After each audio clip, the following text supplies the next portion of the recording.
Let's talk about the real story behind the film The Exorcist. It all starts in 1949 when there was a story in the local paper about a 14-year-old boy who was referred to as Roland Doe, who had an exorcism performed on him after being possessed by something sinister. This was in Cottage City, Maryland. And it was said that Roland's aunt was very spiritual. She was very into, all that stuff, ghosts and Ouija boards. And when Roland asked for a Ouija board for his birthday, guess who got him one? His really great aunt. I mean, who wouldn't give their niece or nephew of 13/14 years old a Ouija board, right? Sadly, she passed away and Roland was very upset about this. I think she had multiple sclerosis. So I'm pretty sure it was like when he was still 13 that really weird things started happening to him. After his aunt Harriet passed away, odd things started happening. Bit of a weird coincidence, right? Or not. Strange noises, flying objects, the usual. Scratching in the walls, tapping on the walls, that kind of thing. Roland's family actually tried contacting Aunt Harriet after she passed away, but this left poor Roland with scratches all over his body and claw marks on his mattress. Random. So during this contact, the family asked Aunt Harriet to knock 3 times if she's there, the usual knock a few times if you're here. She didn't quite do that at first. This massive gust of cold air hit the family, and then they heard 3 knocks on the floor. So just to double check that it was actually Aunt Harriet, they said, if you are actually, I think they called her Aunt Tilly, if you are actually Aunt Tilly, knock 4 times. Not only did she knock 4 times, she scratched Roland's mattress. They didn't ask her to do that, but she thought that she'd just give him something a little extra. Other really random things happened. Fruit would fly across the room. Just a banana come smack you in the face. And then there would be just milk and food moving about. Kind of annoying if you're making a cereal and you reach for the milk and it just goes, come back. Kitchen table flipped over casually, a Bible fell to Roland's feet. It's very interesting, is that this boy is the devil. There's the Bible, sort him out. And also, while Roland was on a rocking chair, it spun around. It wasn't just at home that strange things happened, it happened to him at school as well. So he'd be sitting in his desk and his desk would just be moving. So it wasn't necessarily moving around the classroom, I don't think, because there was a quote from a school friend. It said, quote, "It looked like he was shaking the desk. It was vibrating extremely fast and the teacher yelled at him to stop. He said he wasn't doing it. He was taking out of class and that was the last I saw of him."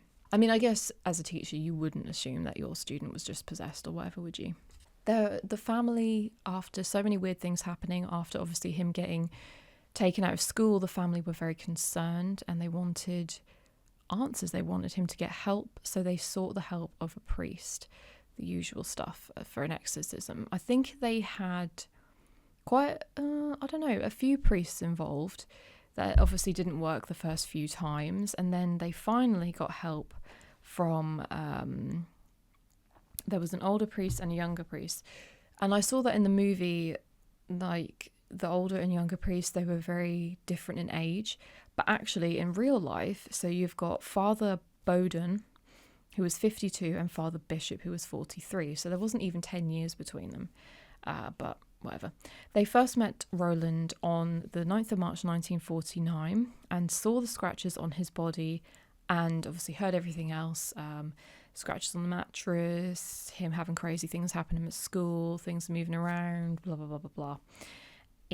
So they were like, wow, what the hell is this?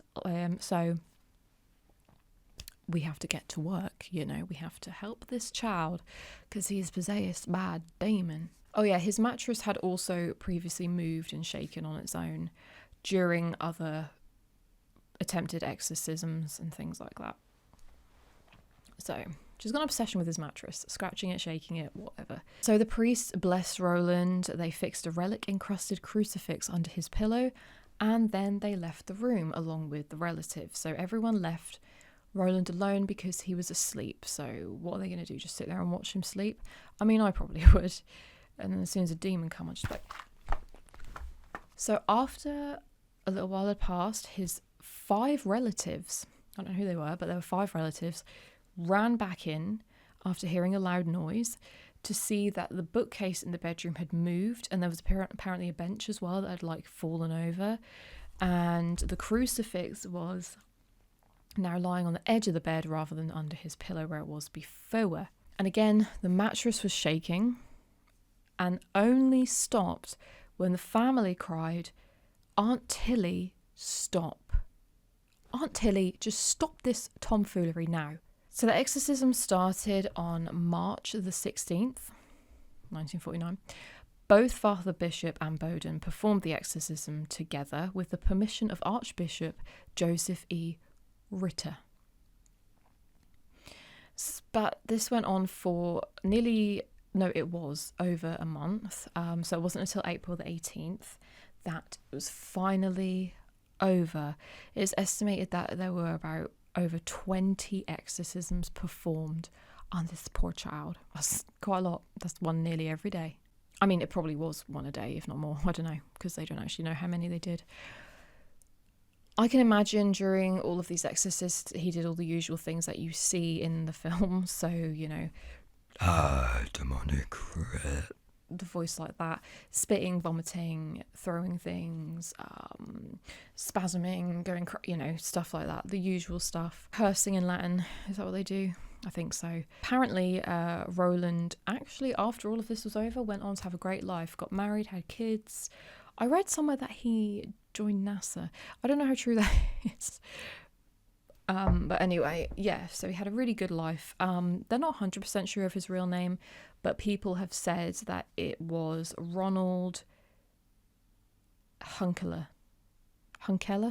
Ronald Hunkeler, something like that. But yeah, so they obviously kept his name out of the papers and kept it secret. So we're not 100% sure that's his name, but that is pretty much the name that is everywhere online. So yeah, that was really short, but that was the story behind the real Exorcist movie. There was just like, I hate it when I research stuff and there's just so much different information on different websites, and it's kind of like they don't just get into the story. It's not like bam bam bam bam, this is what happened. It's like bam, and then it goes off on a tangent to another bam, and then it's another tangent somewhere else that no one cares about. It's like, just give me the story start to finish and I'll just copy and paste. Okay, thank you very much for watching. As usual, you will see me again next week. I don't really know what to talk about next week, so you can let me know what you want me to talk about on there. Actually, I did have a couple of suggestions on my other videos that I need to have a look at and go from there.